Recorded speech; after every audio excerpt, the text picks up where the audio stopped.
क्यों वहाँ से हटने के बाद कौन सी ने मुझे ₹1 नहीं दिया है। ₹1 ना मैंने मांगा है ना उन्होंने दिया है। ₹1 नहीं। पति जिंदा है और उसको फोटो लेकर स्नान करना पड़ रहा है। आप सोच सकते हैं कि उस औरत पे क्या बीत रहा हुआ। वैसे उसी के 44 बरस हो गए, क्या अभी तक वो नासमझ है या फिर समझना नहीं चाहते। अभी देखिए ज्योतिषी जब वो महाकुंभ से स्नान करने के बाद निकलती है तो उनके मांग में वो सिंदूर लगाते समय एक ज्योति भाभी एक पोस्ट किया है, उसमें ये सॉन्ग बज रहा है कि चूड़ी लाठी ये सिंगार कोई काम के नहीं है जब पिया जी घर नहीं है।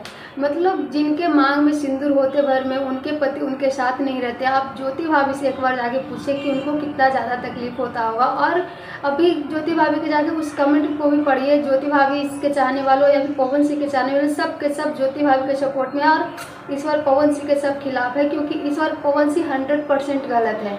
नमस्कार दोस्तों, राधे राधे। आई होप आप सब लोग अच्छे होंगे, मस्त होंगे, स्वस्थ होंगे। आप भी देख सकते हैं इस वीडियो में ये है पावर स्टार पवन सिंह की प्यारी धर्मपत्नी ज्योतिषी जो प्रयागराज महाकुंभ में जाकर के फोटो के साथ में स्नान करती है। जिससे देख सकते हैं ये है ज्योति भाभी के मम्मी पापा दोनों साथ में स्नान की और दोनों बहुत ही ज़्यादा सपोर्ट करती है ज्योति भाभी को। वैसे ज्योति जैसी पत्नी पवन सिंह को मतलब उनको 1% भी कदर नहीं है। और अभी देख सकते हैं ज्योति भाभी कितना ज़्यादा प्यारी और संस्कारी है। वैसे ज्योति भाभी और पवन सिंह के बारे में अपना राय जरूर दीजिएगा। थैंक यू लोग।